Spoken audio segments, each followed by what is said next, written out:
বাংলাদেশে 24-এর 5ই আগস্ট যারা ক্ষমতা হারিয়েছে তারা আজকে অন্য দেশে বসে কি কাণ্ডটা ঘটাচ্ছে, কি পরিমাণ শত্রুতা তারা করতেছে। যে আমাদের ক্ষমতা, আমাদের কিনা কয় পার্লামেন্ট, আমাদের বঙ্গভবন, প্রধানমন্ত্রী থাকার জায়গা, আজকে এগুলি কার দখলে। ওরা কি ভুলে যাচ্ছে না দিন দিন আরো কঠিন শত্রুতা করতেছে, ঠিক নয় কি? এই শত্রুতা শেষ হবে বাংলাদেশের উপরে একটা যুদ্ধ চাপিয়ে দিয়ে, এই দেশের লাখ লাখ মানুষকে খুন করে তারাও শেষ হয়ে তারপরে থামবে, এমনি যাবে না। এটা এইভাবে হাদিসে আছে এই অঞ্চলের ব্যাপারে। গাজওয়াতুল হিন্দ নামে এটা আছে হাদিসের মধ্যে। সেই যুদ্ধে যারা ফাইট করবে তাদের জাহান্নাম আল্লাহ ক্ষমা করে দিয়েছেন। তো তাহলে এরা সামান্য একটু দেশ হারিয়ে এত শত্রুতা করতেছে। জিন জাতি যে গোটা বিশ্বটা হারালো আমাদের কারণে। কি পরিমাণ হিংসা আজাজিল, ইবলিস, শয়তান, জিনের অন্তরে আছে আপনার ব্যাপারে, প্রত্যেক শিশুর ব্যাপারে, প্রত্যেক নারী পুরুষের ব্যাপারে। এদের কারণে আমরা আমাদের বাবার বাড়ি, মায়ের বাড়ি, আমাদের বসত বিটা হারাইছি, এদের দেখে নেব। আমরা ভাবছি আমরা দুনিয়াতে জন্ম নেই, এই তো আমিষা পাড়ায় জন্ম নিয়েছি, আমি আছি এখানে 60, 70, 80 বছর বাঁচবো, চলে যাবো। না, বিশাল ঘটনা এর পিছনে আছে। আপনি কোত্থেকে আসলেন, কিভাবে আসলেন, কি জন্য আসলেন, শয়তান কি বলেছে, আপনার শত্রু কে? আপনি ভাবছেন আপনার শত্রু আপনার প্রতিবেশী সমীর উদ্দিন, কলিমউদ্দিন আপনার শত্রু, মোটেও না। আপনার শত্রু এমন এক অদৃশ্য শক্তি যে সবসময় সাইকোলজিক্যাল গেম খেলে, মনোজাগতিক খেলা খেলে আপনার সাথে। ও আপনাকে মসজিদে যাচ্ছেন, যাইতে দেবে, ধাক্কা দিয়ে ফেলতে পারবে না, দেবে না। সে হিট করবে আপনার একেবারে সিনার মধ্যে, অন্তরের মধ্যে, হৃদয়ের মধ্যে, এমন ভাবে সে নিজের ভাবনাগুলি আপনার অন্তরে দেবে। আপনি ভাববেন যে এটা তো আমি ভাবছি, আসলে আপনি ভাবেন নাই। দূর থেকে আপনার হৃদয়ে সে ভাবনা সে তৈরি করেছে। ইউওয়াসওয়িসু ফি সুদুরিন নাস, সে হুইসপারিং করে, সাইকোলজিক্যাল হুইসপারিং, মনোজাগতিক কুমন্ত্রণা, ওয়াসওয়াসা দেয় মানুষের হৃদয়ের মধ্যে, সিনার মধ্যে। তা আমাদের মূল শত্রু হলো সে কসম করেছে, হে আল্লাহ, আমাদেরকে বিতাড়িত করে তুমি যে মানুষকে বানাইলা, আমাদের ঘর বাড়ি তাদের হাতে তুলে দিলা, আমাদের সাম্রাজ্য, সিংহাসন, রাজত্ব তাদেরকে দিয়ে দিলা। যে দুনিয়াতে আমরা ঘুমাতাম, বসবাস করতাম, গাছে গাছে ভর্তি করতাম, দুনিয়াতে আমরা বিচরণ করতাম, আমাদের সেই বাবার বাড়ি, ভিটামাটি তুমি যে জাতির দিয়ে দিয়েছ, দেখে নেব আমরা। লাউয়িয়ান্নাহুম আজমাইন, এই আদম জাত, আদমের ছেলে মেয়ে যেই দেশে আসুক না কেন, তাদের নেতা আজাজিল, ইবলিস বলেছে, আমি সবগুলিকে তোমার ইসলাম থেকে, তোমার কোরআন থেকে, তোমার সঠিক রাস্তা থেকে আমি তাদেরকে সরাই ফেলব। সে তো আমাদের আসল শত্রু, ঠিক না? সে বলতেছে, লাআকুদান্না লাহুম সিরাতাকাল মুস্তাকিম, তোমার সিরাতে মুস্তাকিমে আমি বসে থাকব।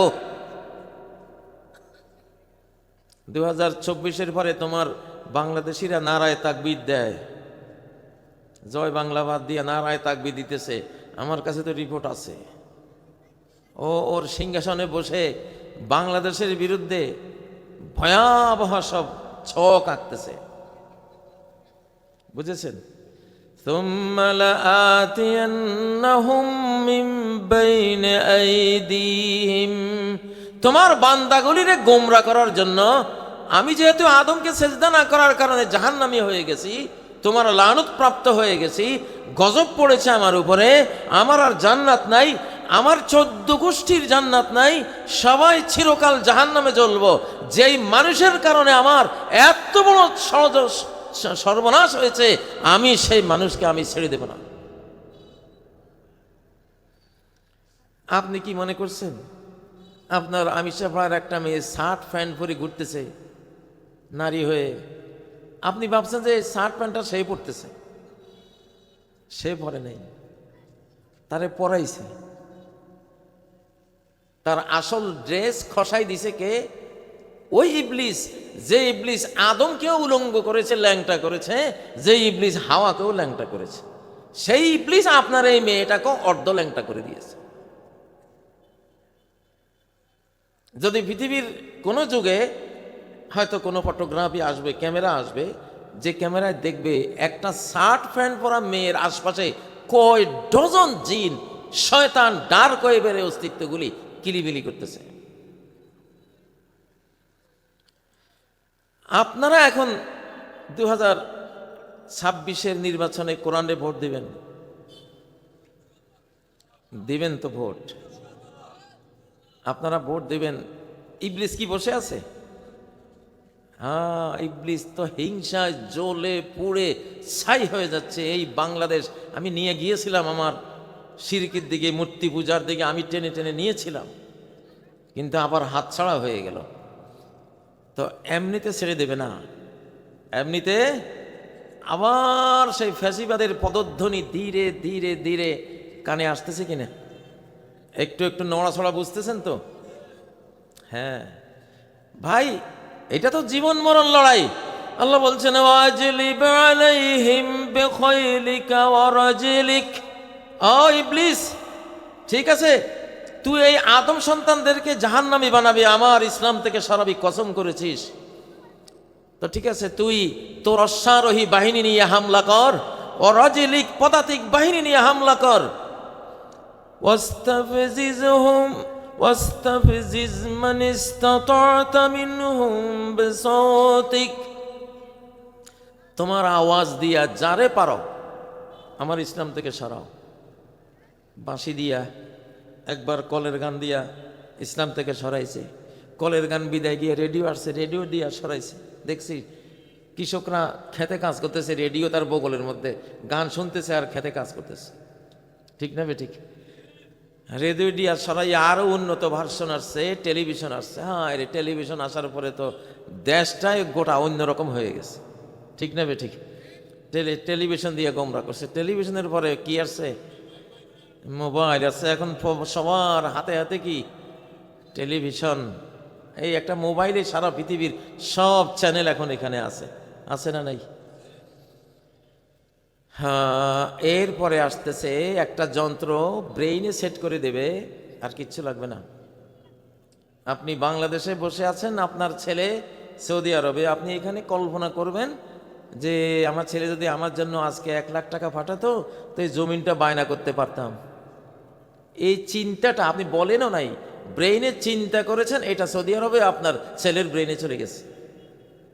মোবাইলের পরে ওইটা আসতেছে, মোবাইলের পরে সেটা আসতেছে।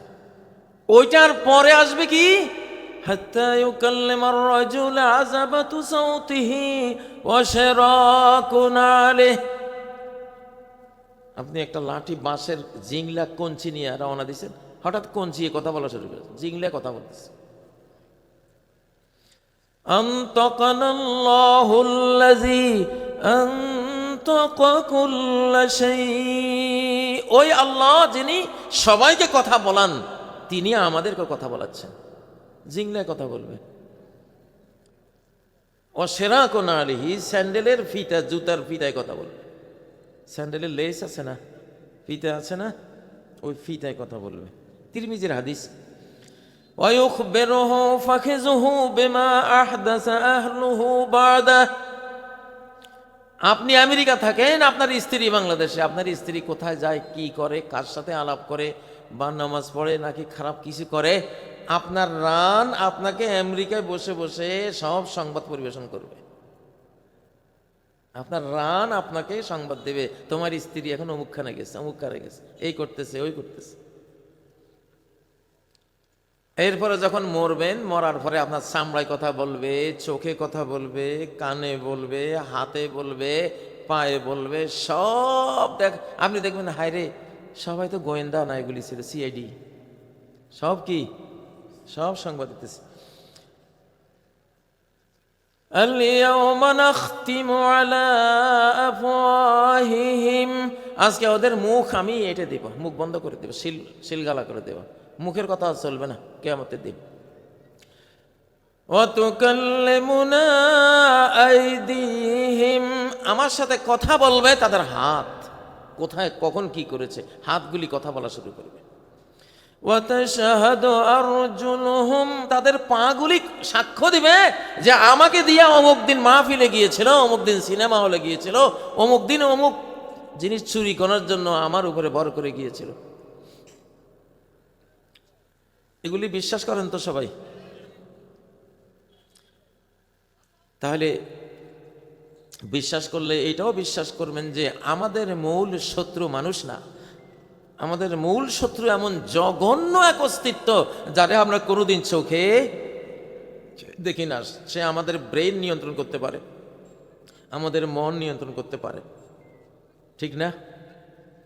আজকে এই মাহফিল যখন আমরা বসলাম, অনেক মানুষ কিন্তু আসতে পারে নাই, আসার নিয়ত করেছে, শয়তান তার বাড়িতে একটা ঝামেলা বাঁধিয়ে দিয়েছে, ও বাড়ির দিকে চলে গেছে, ঠিক না? হ্যাঁ, অথবা তার মনের মধ্যে হঠাৎ একটা খেয়াল আসলো, আরে কত মাহফিলে তো হয় আর যায়, থাক আজকে না শুনি, আগামী বছর শুনবো। সে ভাবতেছে এই কথাটা আমি বলতেছি, আসলে সে না, এটা তাকে বলাইতেছে কে? ইবলিস।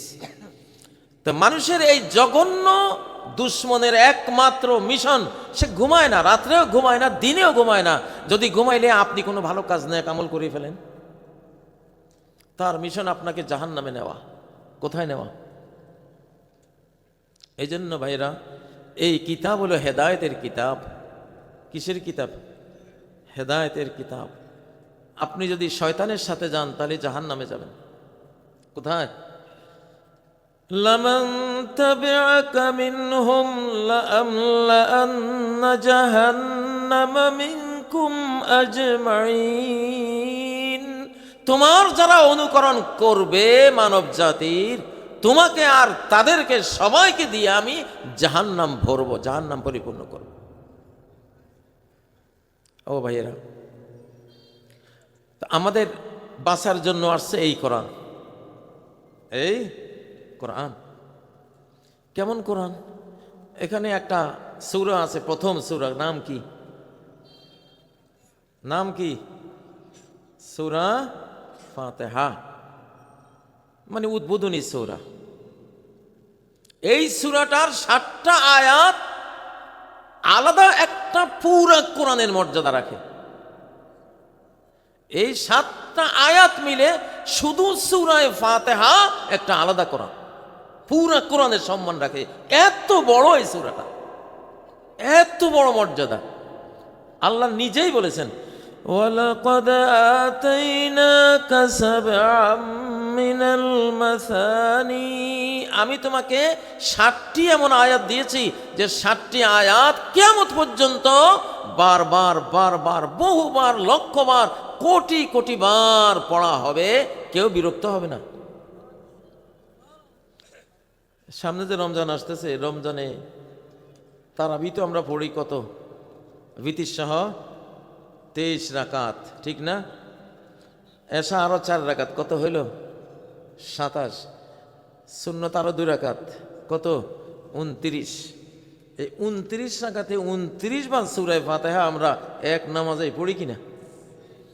আজ পর্যন্ত কি কোনো মুসল্লি এমন আপনারা শুনেছেন যে বলছে, ভাই এই ইমাম সাহেব এই একটা সূরা আর কত পড়বেন ভাই, কান জ্বালাবালা করে, দয়া করে এই সূরা ফাতিহা বাদ দিয়ে একটু আর একটা সূরা পড়েন শুরুতে? কেউ বলছে? কেউ বলবে?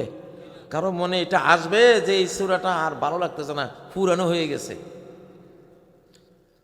কিন্তু কোনো একটা গানের মজলিস কইরা মানুষকে দাওয়াত দিয়ে আইনে যদি একটা গান 29 বার কেউ কয়, শুরু থেকে খালি গান একটাই গাইতেছে, গানের মজলিস, ধরেন গানের মজলিস করছে না আগের যুগে মানুষ, যদি 29 বার গান একটা গায়, ওখানে কি আস্ত থাকবো নি কারো ফিট? মারামারির লাইগা ওখানে কারো মেরুদণ্ড ভাঙবো, কারো হাত ভাঙবো, কারো মানে একটা মহা রণক্ষেত্রে পরিণত হইব। তোর আর গান ফাঁস নাকি আর গান নাই মিয়া, ঠিক না বে ঠিক? হ্যাঁ, কিন্তু এইখানেই আল্লাহর কোরআন অলৌকিক। আপনি লা ইয়াখলিকু মিন কাসরাতির রাদ্দি, যত তুমি পড়বা কখনো কোরআনকে তুমি পুরানো করতে পারবা না, কোনো দিন পুরানো করতে পারবা না। আমি তো একজন হাফেজ মানুষ, আমি 36 দিনের হাফেজ, আমি 7 দিনে কোরআন খতম করি। কই, আমার কাছে প্রতিবার মনে হয় এই বুঝি আলাদা এক কোরআন পড়তেছে। প্রতিবার নতুন মনে হয়, প্রতিবার নতুন মনে হয়। কোরআনকে পুরানো করা কারো পক্ষে কি না? সম্ভব না, কারো পক্ষে সম্ভব না। ও ভাইয়েরা, এই যে সূরাতুল ফাতিহা, সূরাতুল ফাতিহার মধ্যে 7টি আয়াত, কিন্তু এই সূরার একটা নাম আছে আশ্চর্য, সূরাতুশ শিফা। এটা শেফা দানকারী সূরা, কিন্তু শেফা শব্দটাই নাই এখানে। কিন্তু সে যেই কোনো রোগের কি শেফা, যেই কোনো রোগের শেফা, নিরাময়। কিন্তু শেফা নাই, শেফা শব্দটা নাই এখানে। আছে কেউ কি সূরা ফাতিহার শেফা শব্দটা পাইছেন? কেউ পান নাই। তাহলে এটা সূরার শেফা, শেফা শব্দই নাই যে সূরার মধ্যে, সে সূরাতুশ শিফা কেমনে হইল? হ্যাঁ, এখানে এমন একটা জিনিস আছে, যেই জিনিস যদি জীবনে একবার আপনি পেয়ে যান, তাহলে কোনো রোগ ব্যাধি কিচ্ছু আপনার জীবনে থাকবে না। কোনো গ্যাস্ট্রিক, কোনো আলসার, কোনো আলজেইমার, কোনো ক্যান্সার, কোনো এগুলো কিছুই থাকবে না। এমন একটা শব্দ আছে। কি শব্দ সেটা? ইহদিনাস সিরাতাল মুস্তাকিম।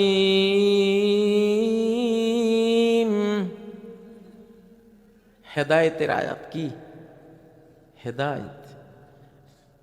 আপনি হেদায়েত করেন আমাদেরকে, দেখাই দেন আমাদেরকে, পরিচালিত করেন আমাদেরকে আস-সিরাতাল মুস্তাকিম, স্পষ্ট সহজ পথ, যেটা একেবারে সোজা, কোনো আঁকা বাঁকা নাই। আঁকা বাঁকা নাই, সোজা আল্লাহর দিকে গেছে। কোন দিকে গেছে? সোজা আল্লাহর কাছে গেছে। কোনো ফাদারের কাছে যায়নি, কোনো ব্রাহ্মণের কাছে না, কোনো ঠাকুরের কাছে না, কোনো আমাকে কোনো পীরের কাছে নিয়ে পীরের গোলাম বানাই দিত না। এমন রাস্তা, যে রাস্তা আমাকে নিয়ে অমুক মাজার শরীফের গোলাম বানাই দেবে না, অমুক ব্রাহ্মণের দাস দাসী বানাই দেবে না, বুঝেন না? আমাকে নিয়ে যাবে সরাসরি কার কাছে?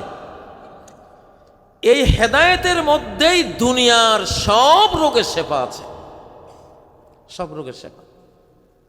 আমি একটা ঘোষণা দেব, ইনশাল্লাহ প্রস্তুতি নিচ্ছি, যে কেউ যদি গ্যারান্টি দেয় যে আমরা কোরআনের এই হেদায়েতটা আমরা নেব, তাহলে বিশ্বের যে কোনো রাষ্ট্রের যে কোনো এমন রোগী যার কোনো চিকিৎসা কোনো হাসপাতালে হচ্ছে না, সব ডাক্তাররা তারে বাদ দিয়ে দিছে, ওই রুগী এনে কোরআন দিয়ে আমরা চিকিৎসা করে দেখাবো ইনশাআল্লাহ।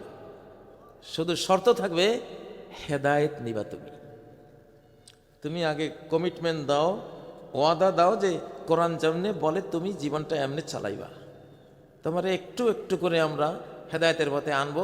তুমি যদি হেদায়েতের গ্যারান্টি দাও, হেদায়েতের পথে আসবা, আমাদের সাথে চুক্তিবদ্ধ হও, আমরা তোমাকে গ্যারান্টি দেব তোমার এই ক্যান্সার থাকবে না ইনশাআল্লাহ। আমরা কোরআন দিয়ে চিকিৎসা করব। এটা মনে হয় আপনারা শুনবেন, আমি ঘোষণা দেব ইনশাআল্লাহ। আমি অলরেডি রেডি করেছি যে কোরআন যে সূরাতুশ শিফা, যে সূরার মধ্যে শিফা শব্দটাই নাই, সেটা সূরাতুশ শিফা, সেটা শিফার সূরা, সব রোগ শিফা হয়। হযরত আবু সাঈদ খুদরি রাদিয়াল্লাহু তাআলা আনহু, এক সাপে কাটা মানুষ, ওনাকে এই সূরা 7 বার পড়ে ফু দিয়েছিলেন, যে মারাই গেছিল প্রায়। রু কয় না, নোয়াখালীতে কয় রু ডুব দিয়ে গেছে, কয় না? এটা তো আমিষে ভরা, নোয়াখালী না আপনারা সব? এটা নোয়াখালী না লক্ষ্মীপুর? নোয়াখালী। আচ্ছা, তো কয় রু ডুব দিছে, আসলে তো ডুব দেয়। উনি সূরা ফাতিহা পড়ে ফু দেওয়ার সাথে সাথে লাফ দিয়ে উঠছে। কান্নামা উনশিতা মিন আকাল, মনে হয় যেন একটা উট, বাঁধা উট রশি থেকে ছাড়া পাইছে, এরকম আনন্দিত হয়ে লাফাই উঠছে। এই কোরআন। আজকে সমাজে কত অশান্তি না? 15 বছর কত অশান্তি ছিল না? ছিল না? সেগুলি রোগ। চুরি একটা রোগ, নৈতিক রোগ। চুরিও কি? চুরি করা।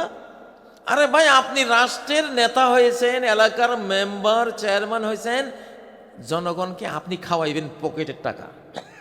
কেন আপনি রাজনীতি করেন, আপনি নেতা হয়েছেন, নেতায় তো খাওয়াইতে হবে নাকি? না উল্টে আপনি ফকিরের কাঙ্গালের মেসকিনের গম চুরি করে খান। সি সি সি সি সি, আসলে মানুষের কি পরিমাণ বেহায় হইলে নেতারা এরকম কাজ করে। সি, ঠিক না বে ঠিক? তোরা নেতা হইতে কইছে কে? তুই শীতের চোর হইতে এটা আরো ভালো ছিল, ঠিক না বে ঠিক? তুই চুরি করলে না হয় 10 জনের বাসা চুরি করতেই। এখন যদি তুই যে 10 লাখ লোকের জিনিস চুরি করছিস, তুই কয়জনেরটা জবাব দিবি কিয়ামতের দিন? কয়জনের হক তুই দিবি? কেমনি দিবি? ঠিক না বে ঠিক? তো ইহদিনাস সিরাতাল মুস্তাকিম, এই সূরা তো আমরাও পরীক্ষা করি।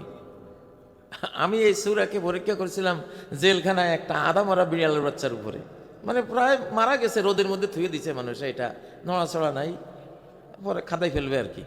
আমি বললাম রাখ তোরা, আমি দেখি ওর যদি হায়াত থাকে তো কোরআনের একটা অলৌকিক শক্তি দেখবা।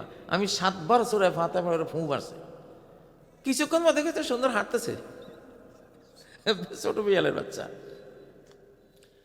তো আমার পিস ইন্টারন্যাশনাল স্কুল, মার্সিবল ইন্টারন্যাশনাল স্কুল আছে, ইসলামিক স্কুল, ওখানে একটা ডিপার্টমেন্ট খুলবো, যেই সারা পৃথিবীর সব হাসপাতালে যেই রুগীর চিকিৎসা হবে না বলে ডাক্তার বলে দিছে, আসো আমাদের কাছে ইনশাআল্লাহ। আমরা কোরআন দিয়া একটা শর্ত দেব, ভাই তোমারে, তুমি ইহদিনাস সিরাতাল মুস্তাকিম মানো কিনা, যদি মানো তাহলে তোমার শেফার গ্যারান্টি আমরা দিতে পারবো ইনশাআল্লাহ। আল্লাহর উপর তাওয়াক্কুল, এটা সম্ভব, এটা কোরআন দিয়েই এটা সম্ভব। ও ভাইয়া, নবীজির কাছে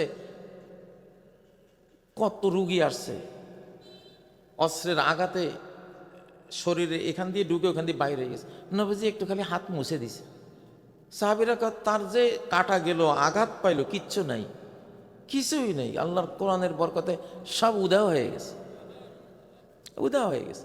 নবীজির কাছে যে কোনো রুগী আসলে উনি কোনো আয়াত পড়ে বা কিছু একটুখানি মুছে দিতেন, শেষ। তো আমরা তো সেই অলৌকিক কোরআনের জাতি না? কি মনে করতেছেন এখানে যে নুরানি হাফেজি মাদ্রাসা, হয়তো ভাবছেন এটাই ছোটখাটো একটা মাদ্রাসা আর কি। এটা হলো আমেরিকার সমস্ত ইউনিভার্সিটি, ইউরোপের সবগুলো ইউনিভার্সিটিকে যদি এক পাল্লা রাখা হয়, বাংলার এই শুধু এই একটা নুরানি মাদ্রাসা আরেক পাল্লা রাখলে এটার ওয়েট বেশি হবে, কোটি কোটি গুণ বেশি হবে এটার ওয়েট। সুবহানাল্লাহ। কেন? এটা কোরআন। এটা কি? এটা কোরআন। এখানে যা পড়ানো হয় যদি বুঝতেন রে ভাই, ধরেন আপনার শিশুরে এখানে শেখানো হয়, ঘুমের দোয়া শেখানো হয় না? ঘুমের দোয়া কি শিখাই? আল্লাহুম্মা বিসমিকা আমুতু ওয়া আহইয়া, হে আল্লাহ বিসমিকা তোমার নাম নিয়েই, আমুতু এখন আমি মারা যাব, ও আহইয়া তোমার নাম নিয়ে আমি আবার বেঁচে উঠব। আপনি যাচ্ছেন ঘুম, কিন্তু ঘুমের কথাই নেই এখানে দোয়ার মধ্যে, ঘুমের দোয়ার মধ্যে ঘুম শব্দটাই নেই। কি আছে? হায়াত মৌতের কথা। এখনকার বিজ্ঞান গবেষণা করে বের করেছে যে ঘুমের 90 মিনিটের প্রতিটা পর্বের মধ্যে 15 থেকে 16-17 মিনিট থাকে, কমপ্লিট আমরা মরে যাই, একদম ডেড বডি। তারা কোটি কোটি ডলার খরচ করে গবেষণা করে এটা বের করার পরে এক মক্তবের শিক্ষককে ওই গবেষক বলতেছে, জানো আমরা এমন একটা গবেষণা করে আমরা বের করেছি যে মানুষ ঘুমের মধ্যে মারা যায়। তো মক্তবের হুজুরে কয়, আহারে আপনি কয় বছর গবেষণা করেছেন? 40 বছর। আরে 40 বছর আগে যদি আপনার সাথে আমার দেখা হইতো, তাহলে তো আমি ঘুমের দোয়াটা আপনারা জানাই দিলে, আপনি 40টা বছর যে কষ্ট করলেন, চুল দাড়ি সাদা করে ফেলেছেন, বেকার কষ্টটা গেছে। আমরা তো মুসলমানরা, আমরা ছোট্ট 4 বছরের বাচ্চারে শিখাই, হে আল্লাহ আমি ঘুমাচ্ছি মানে এখন মারা যাচ্ছি, আর আমি জেগে উঠবো মানে আমি বেঁচে উঠবো, এটা আমার মরণ। এটা কি? সুবহানাল্লাহ। ওই পরে ওই গবেষক কয় ঠিক নাকি, তোদের ইসলাম আছে? হ্যাঁ এই দেখ এই যে দোয়া। পশ্চিমা গবেষকরা এখন বলে যে আসলে মুসলমান হয়ে যাওয়াই ভালো সবাই, কারণ যেটাই আবিষ্কার করি ওইটাই দেখি হেতাকো কোরআনের মধ্যে, এদের হাদিসের মধ্যে। তো এই এই এই এত কোটি কোটি শত শত কোটি টাকা খরচ করানোর দরকার আছে? এর চেয়ে মুসলমান হয়ে যাও, এটাই ভালো। এই অলৌকিক কোরআন এখানে পড়ানো হয়, ঠিক না বেঠিক? ইহদিনাস সিরাতাল মুস্তাকিম। আমারে আপনারা যা দেখেন, আমার বয়স কত? 65 বছর। আমার বয়স কত? 65 বছর। কিন্তু আমার এই কোরআন আমাকে, আমি উপরে 65, আমার বয়স 65 বছর, আবার 20 বছরও। 20 বছর কোরআনের কারণে, আর 65 বছর মিয়া আপনাদের বাংলাদেশে থাকার কারণে। আমি যখন জেলে যাই, আমার সব সহকর্মী কয়েদি যারা আমার সাথে বন্দি ছিল সবাই জানে, আমি বলছি আমার বয়স তো 60 বছর তখন ছিল, আমি 40 বছর ফেলাই দিলাম। 40 বছর আল্লাহর কাছে দিয়ে দিয়েছি, কারণ 40টা বছর শিক্ষকতা করেছি। 40টা বছর MA ক্লাসে, কামিল ক্লাসে বুখারী, মুসলিম, তিরমিজি, নাসাই, আবু দাউদ হাদিসের বিশ্ববিখ্যাত 6টা কিতাব পড়াইয়া প্রায় 40টা বছর যে জাতির সাথে ছিলাম, সেই 40 বছর শেষে তোরা একটা ফুলের তোড়া দিয়ে তো সম্মান দিতে পারতি, আমারে দিলি। আমারে কি মামলা? ডাকাতির মামলা, মার্ডার মামলা, চুরির মামলা, এগুলি দিয়ে। তখন আমি আল্লাহর কাছে, আল্লাহ এই আমার এই 40টা বছর তোমার কাছে জমা দিয়ে দিছি, তুমি আমার বয়স কমাই দাও। আসলে আমি জেলখানা করতে আমার এখন তো আর যেহেতু এই দেশে ছিলাম 60-65 বছর, কিন্তু আমি 40 বছর ফেলাই দিয়ে বয়স কমাই নিছি আল্লাহর কাছে। আমার কেউ পরীক্ষা করলে তাই ভাবে এই কোরআন দিয়ে কি না অসম্ভব বলেন। আলেম ওলামারা যে ওয়াজ করে, এই যে আমি ধরেন আমরা সারা রাত নাই দিন নাই রাস্তায় 400 কিলোমিটার 500 কিলোমিটার সারা রাত সারা দিন রাস্তায়, এই পরিশ্রম করার পরেও এসে মাহফিলে যখন বক্তৃতা দিই, আপনাদের কাছে কি মনে হয় যে হুজুর খুব জড়সড় হয়ে গেছে? এত ভিটামিন আসে কোত্থেকে? এই যে vitamin B complex, spiritual vitamin B complex, আধ্যাত্মিক। আল্লাহু আকবার, এটা গ্যারান্টি ইনশাআল্লাহ, এটা গ্যারান্টি। ইল্লাল্লাযীনা আমানু ওয়া আমিলুস সালিহাত, যারা ঈমান আর সৎকর্ম করে এই কোরআনিক জীবন যাপন করে, লাহুম আজরুন গায়রু মামনুন, তাদের জন্য এমন পুরস্কার দুনিয়া আখিরাতে যে পুরস্কারের কোনো শেষ নাই, গোনা পড়া নাই। আচ্ছা, আপনি একটা পরীক্ষা করেন তো, আপনার গ্রামে যদি হিন্দু বাড়ি থাকে, 80 বছর বয়সের একজন হিন্দু বুড়ি নেন, ঠিক 80 বছরের একজন মুসলমান বুড়ি নেন। যে মুসলমান বুড়িটা কোরআন পড়ে, নামাজ পড়ে, আল্লাহওয়ালি, আপনি হিন্দু বুড়িটার দিকে একবার তাকান, মুসলমান বুড়ির দিকে একবার তাকান, আপনি আকাশ পাতাল একটা বেশকম দেখবেন। আপনি আকাশ পাতাল একটা বেশকম দেখবেন। তো মুসলমান বুড়িটাতে একই খাবার খায়, ঠিক না? একই খাবার খায়। অনেক সময় দেখা যায় ওরা ওদের অন্য ধর্মের ওদের অর্থনৈতিক সামর্থ্য বেশি, আরো ভালো খায়, কিন্তু আপনি জীবনেও কোনোদিন একরকম পাবেন না। মুসলিম বুড়িটাকে দেখবেন কতটা তুলনামূলক, তার চেয়ে বহু সতেজ, বহু প্রাণবন্ত, তার চেয়ে অনেক, তার সব দিক থেকে তার শরীরের হায়াতের জীবনের তার প্রাণবন্ততা বেশি, উজ্জীবনী শক্তি বেশি। কোরআন কিসের কারণে? আচ্ছা, তাহলে কি পেলাম?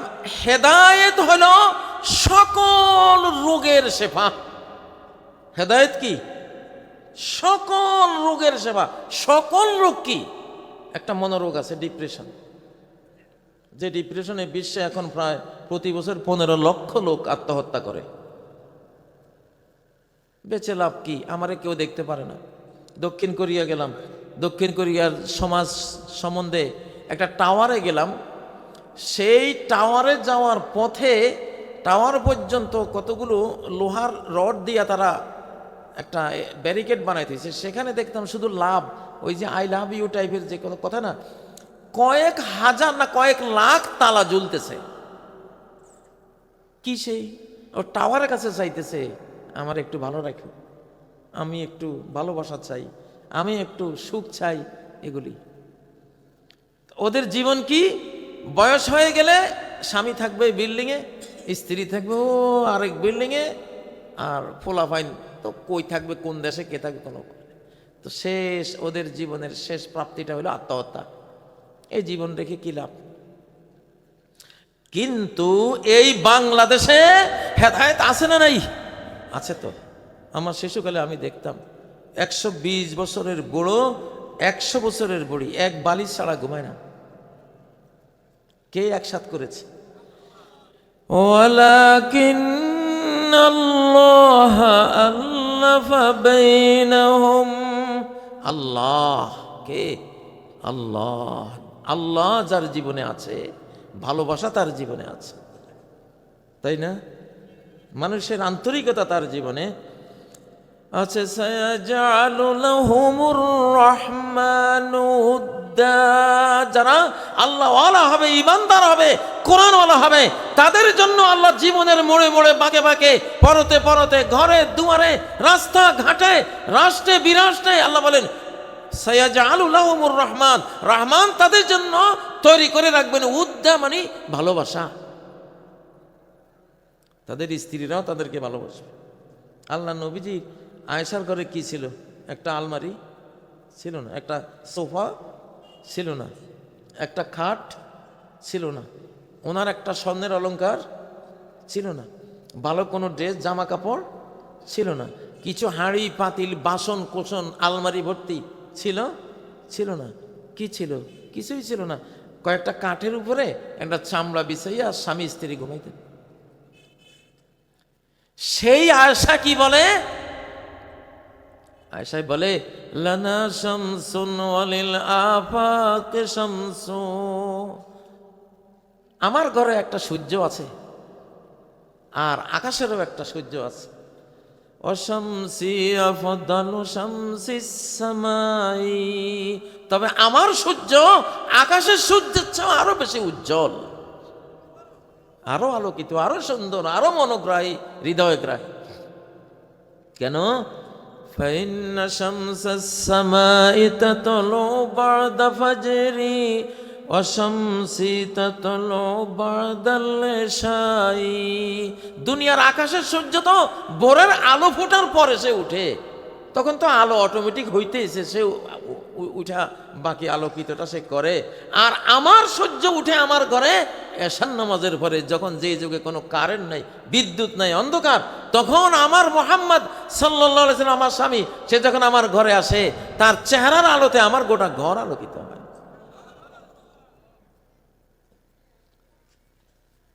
ও ভাইয়েরা, আজকে পারিবারিক শান্তি আগের যুগের থেকে অনেক কমে গেছে না? কথায় কথায় তালাক, কথায় কথায় উকিল নোটিশ, কথায় কথায় মামলা আছে না? কেন? এগুলি তো আমাদের সমাজে ছিল না। কারণ আগের যুগের মানুষ কোরআনকে যতটা বেশি মানত, আমরা তার থেকে বহু দূরে সরিয়ে গেছি, ঠিক না বেঠিক?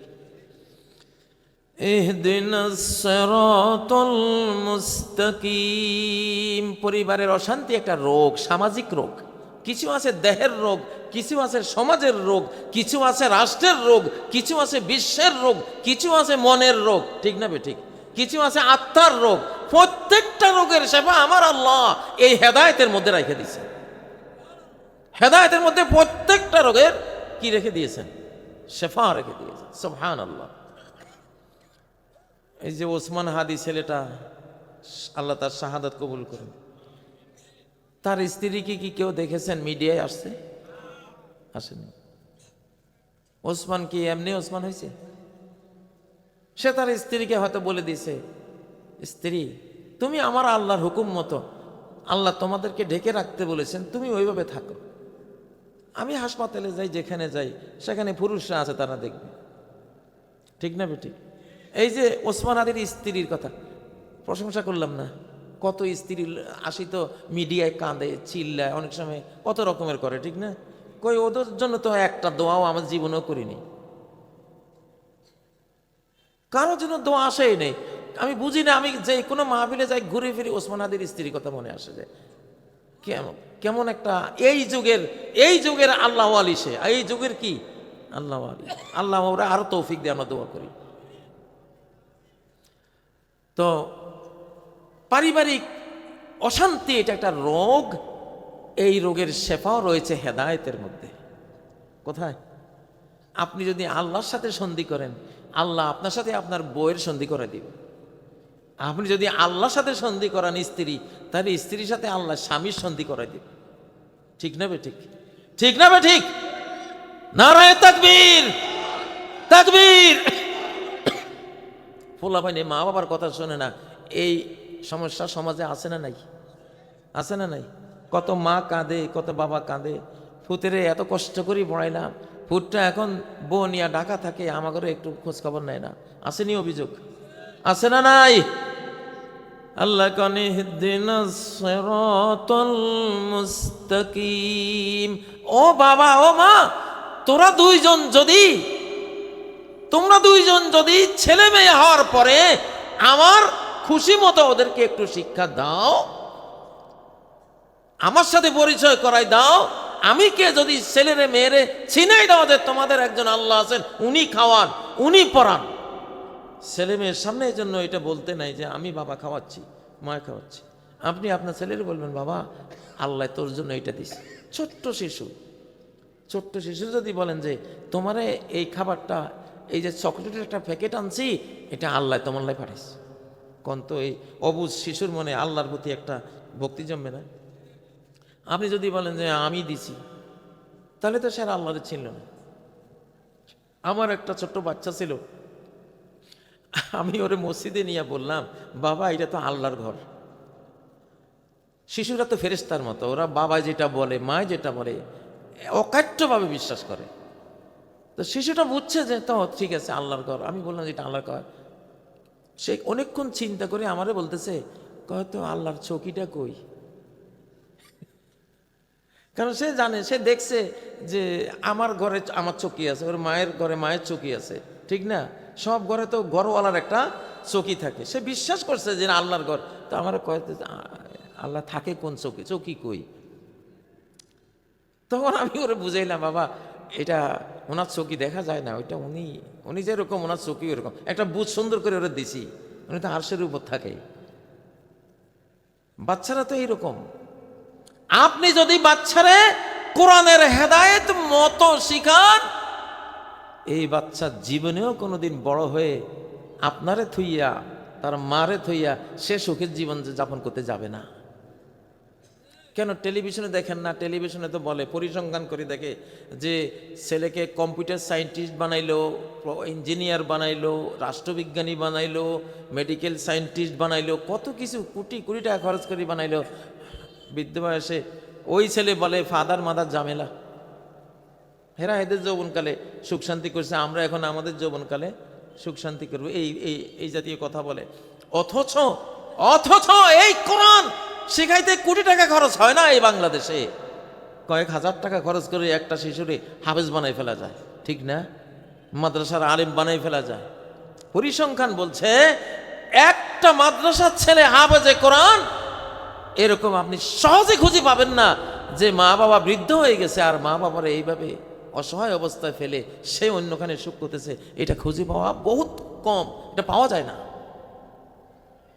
পাইবেন কেমনি? কারণ এখানে তো ইহদিনাস সিরাতাল মুস্তাকিম। তাহলে মা বাবার ঘরে অশান্তি একটা রোগ, সেই রোগের শেফা কোরআনে আছে না নাই? সারা কোরআনে কি এটা বলে নাই? ও বিল ওয়ালিদাইনি ইহসানা। ও সন্তান, তুমি যদি আমি আল্লাহকে পেতে চাও, তাহলে তোমার মা বাবাকে পাইতে হবে আগে। মা বাবাকে যদি পাও, তাদের সন্তুষ্টি পাও ইহসানের মাধ্যমে, তাহলে আমি আল্লাহ সন্তুষ্টি তুমি পাইবা। তাহলে মা বাবার পরিবারের অশান্তি, এইটারও সেবা কোথায় আছে? কোরআনে আছে না নেই? আমাদের রাষ্ট্রীয় যে অশান্তিগুলি ছিল, আমাদের রাষ্ট্রের যে অশান্তিগুলি ছিল, দেখেন বাদশাহ আকবর মুঘল বাদশাহ ছিল, ঠিক না? তার রাজপ্রাসাদের বাইরে একটা ঘন্টি সে তৈরি করে রাখছিল, বিরাট একটা ঘন্টি। তার রাষ্ট্রের সমুদ্র হিমাচল ভারতবর্ষের একজন হিন্দু অথবা খ্রিস্টান অথবা মুসলমান যদি মজলুম হয়, তাহলে তার অধিকার ছিল সে ওই ঘন্টি ধরে নাড়া দিত। নাড়া দিলে আকবর নিজে বের হয়ে এসে তার কথা শুনত। ইনসাফ কি ছিল? ইনসাফ ছিল। জুলুম একটা ব্যাধি, অত্যাচার নিপীড়ন একটা ব্যাধি, গুম খুন একটা ব্যাধি, সমাজ ব্যাধি। এগুলি কি ব্যাধি? সমাজ ব্যাধি। এগুলির চিকিৎসা কোরআন দিয়েছে কিনা? 1924 সাল পর্যন্ত সারা মুসলিম জাহান চলেছে কোরআন দিয়া। বাদশাহ আকবরের টাইমে ওইটা ছিল। বাদশাহ শাহজাহান, জাহাঙ্গীর আলম, যে ওই যে এটাকে কি বলে, বিরাট বিল্ডিং বানাইছে যে, তাজমহল বানাইছে যে, শাহজাহান না? শাহজাহানের যে রুমে সে থাকতো, সেই রুমের সাথে বাইরের দরজার বাইরে একটা স্বর্ণ দিয়ে চেইন বানায় রাখছে, যে আমার কোন নাগরিক যদি মজলুম হয় সে এই চেইন ধরে টান দেবে, আমার ঘরে ওইটা আওয়াজ করবে, আমি বেরিয়ে গিয়ে তার কথা শুনে তার প্রতিকার করব। সমাজব্যাধি হলো জুলুম। সেই জুলুমের শেফাও হেদায়েতের মধ্যে। কিসের মধ্যে? হেদায়েতের মধ্যে।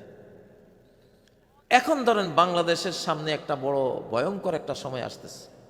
আপনারা মনে করেন না যে আমরা মুক্তি পেয়ে গেছি, পান নাই, আবার আসতেছে। কিন্তু সেইটার শেফাও আমার এই কোরআনে আছে। কোথায় আছে?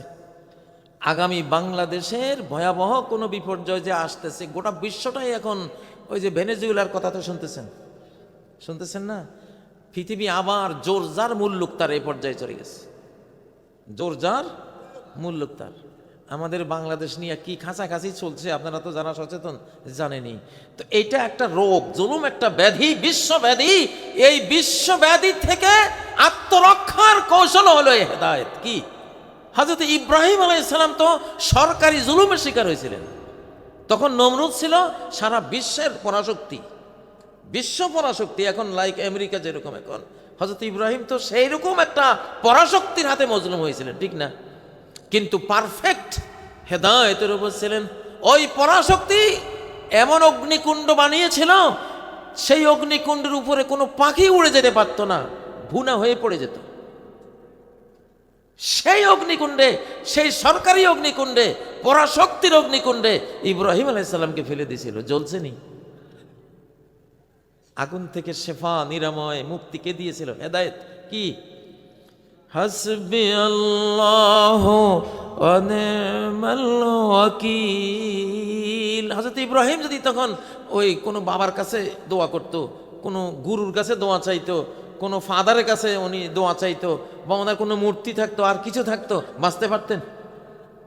কিন্তু সঠিক হেদায়েতের উপর ছিলেন।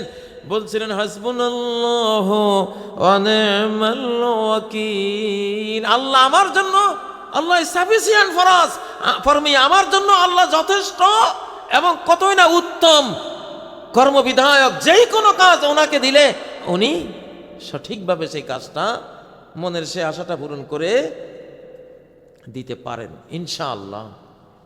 বাংলাদেশ যদি বাঁচতে চান, তাহলে আগামী রাষ্ট্রীয় জুলুম থেকে বা বহির্রাষ্ট্রের জুলুম থেকে যদি বাঁচতে চান, সেটা শেফাও কোথায়? কোরআনে আছে। কোথায় আছে সেটা? কি? কোরআনে দেখেন, সূরা ফাতিহার নাম সূরাতুশ শেফা, কিন্তু শেফা শব্দই নেই। আরেকটা সূরা আছে, সূরা ইখলাস। কুল হুয়াল্লাহু আহাদ। মাশাআল্লাহ। আচ্ছা মুরব্বী, আপনি বললেন যে এটা সূরা ইখলাস। ইখলাস শব্দটা সূরা কুল হুয়াল্লাহর মধ্যে কই আছে? কোথায় আছে? ইখলাস শব্দটা আছে? নাই। আশ্চর্য না যে সূরা ফাতিহা হলো সব রোগের সেবা, কিন্তু সেবা শব্দটাই নেই।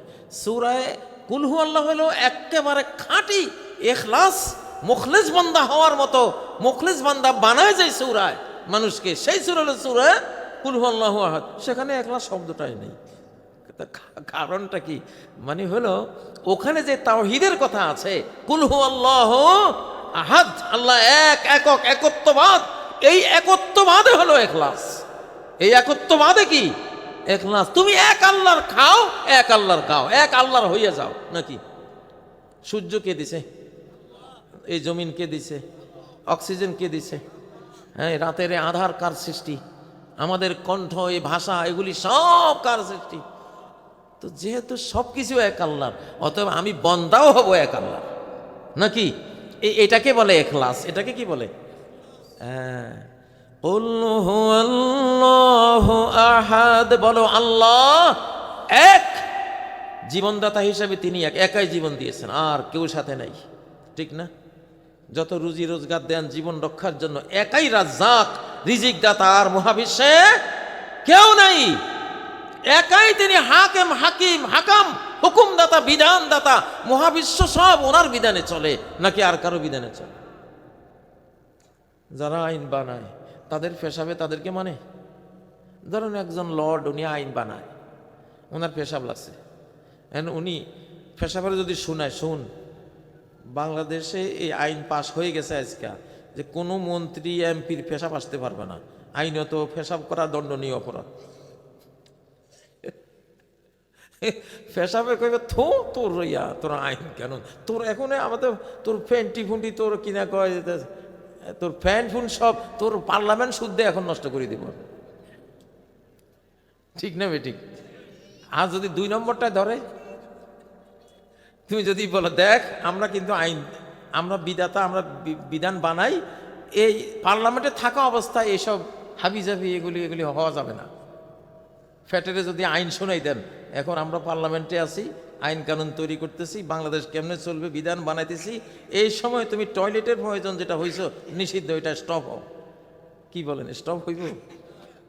হ্যাঁ, তা তোমার পেশাবে মানে না, তোমার পায়খানায় মানে মিয়া, তুমি কি আইন বানাবার, আমি কি মানতাম তোমার? হ্যাঁ, আইন দেবে কে? একমাত্র কে? যে ফেরাউন আইন বানাইছিল তারে মাইরা সুটকি বানাই আল্লাহ পিরামিডে ধুয়ে দিছে। কেন? এই সাহস সাথে কেউ যাতে না করে। ওই দেখ ফেরাউন আইন বানাইছে, ওরে আমি সুটকি বানাইছি, দেখ। ঠিক না বেঠিক? আপনারা কার আইন মানবেন? আচ্ছা, কবরে যে 4টা প্রশ্ন, এটা কি বাংলাদেশের সংবিধানে আসেনি? মার রব্বুকা, ওমা দীনুকা, ওমান নবিয়ুকা, ওমা ইলমুকা, এগুলি কি বাংলাদেশের সংবিধানে আছে? আপনি যদি বলেন যে ভাই আমরা তো বাংলাদেশের মানুষ, আমরা তো তোমার এই কবরের বিধিবিধান, সংবিধান, আমরা তো 72 সালের সংবিধান মানি, আমরা বাংলাদেশে জীবন কাটাই আছি, তুমি এগুলি কি কো? এগুলি তো সংবিধান বিরোধী। ফেরেশতারা কবে লোহার মুগুল ল আজকা এর সংবিধান শিখামো এটারে, ঠিক না? ওয়ায়ুদরাবু বিমিতরাকাতিন মিন হাদিদ লাউ দরাবাহু আলা জাবালিল্লা সারা তোরাবা লা দুরবা বিহি জাবালুল্লাহ সারা তোরাবা। এমন লোহার মুগুর দিয়া কানে আর মাথা পেঁচাইয়া মারবে, যদি ওই মুগুর দিয়া, লোহার মুগুর দিয়া পাহাড়কে মারা হয়, পাহাড় মাটি হয়ে যাবে। সংবিধান কারে কয়? গোরস্থানে গিয়ে বুঝবা। হ্যাঁ, সংবিধান কোনটা? এইটা দিয়ে জান্নাত জাহান্নাম হইব, ঠিক না? মানছো জান্নাত, মানো নাই জাহান্নাম। এইটা দিয়া কবর সাপে ভর্তি হবে না ফুল গুলে গুলজার হবে? এই কোরআনের বিধান দিয়ে তো বিচার হবে নাকি? এই কোরআন দিয়ে তো বিচার হবে। বাম হাতে আমল নামা নিয়ে জাহান্নামে যাইবা না ডান হাতে আমল নামা নিয়ে জান্নাতে যাইবা? ঠিক না বেঠিক? আলহামদুলিল্লাহ, সেই কোরআন আপনাদের এখানে পড়ানো হচ্ছে। আল্লাহু আকবার, নারায়ে তাকবীর, নারায়ে তাকবীর। ফলাফল যা আছে 5 বছরের জন্য, 10 বছরের জন্য হলেও ওই মালয়েশিয়ার মতো ওদের ক্লাস 10 পর্যন্ত ধর্মীয় শিক্ষা ফরজ। এই জন্য আল্লাহ বাংলাদেশের চেয়ে ওদের মর্যাদা বাড়াই দিছে। বাংলাদেশের পরে স্বাধীন হয়েছে, কিন্তু বাংলাদেশ এখন লেবারি করতে যায় ওখানে, ঠিক না বেঠিক? ওরা শেখ মুজিবের কাছে আসছিল, ওরা কয়েকটা ছেলে ঢাকা বিশ্ববিদ্যালয়ে পড়ার জন্য, ওদের তখন বিশ্ববিদ্যালয় ছিল না। কিন্তু বাংলাদেশে ক্লাস 10 পর্যন্ত ধর্মই নেই, কোরআন নেই, হাদিস নেই, আল্লাহ ডাউন করে দিছে, ঠিক না? আর ওরা ক্লাস 10 পর্যন্ত পড়লে ওরা খতিবি করতে পারে, যেই কোনো মসজিদে ইমাম নাই, সমস্যা নাই, ওরা যেই কোনো ছাত্র উঠে খুতবা দিয়ে আরবিতে নামাজ পড়াইতে পারে। এই জন্য আল্লাহ তাদেরকে সম্মানটা এত বড় করে দিছে। তো এইবার এই পর্বে ইনশাল্লাহ আমরা চাই আমরা বাংলাদেশকে এইভাবে শিক্ষা ব্যবস্থা সাজাবো ইনশাল্লাহ। আমাদের স্কুল কলেজে পড়ে আমাদের ছেলে মেয়েরা যাতে আরবিতে বক্তৃতা করতে পারে, কোরআনের ব্যাখ্যা তাফসীর করতে পারে, ছেলেরা যাতে তারা জুমার ইমামতি করতে পারে। আপনারা চান এরকম বাংলাদেশ? তাকবীর, নারায়ে তাকবীর। আকাশ বাতাস গরম করা একটা তাকবীর দাও না, যুবকরা কই আছে তোমরা?